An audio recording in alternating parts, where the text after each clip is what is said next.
மனதின் வலிமை நீங்களே, சாதனை செய்து உயர்ந்திடும் சக்தியின் உருவம் நீங்களே.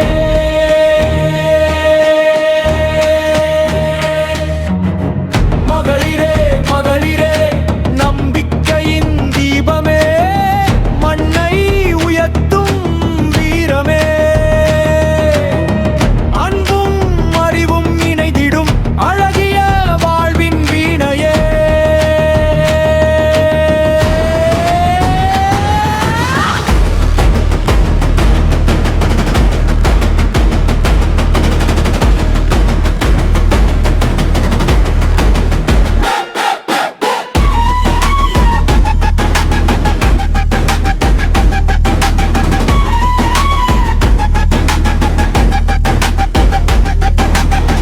விடாமுயற்சி சொல்லும் வழி, அன்பின் பாதை காட்டும் தெரசா, உலகம் புகழும் மொழி, முத்துலட்சுமி மருத்துவராய் மக்கள் நலனில் வாழ்ந்தார். முயற்சி கண்ட பெண்கள் எல்லாம் புதிய உலகை உருவாக்குவார்.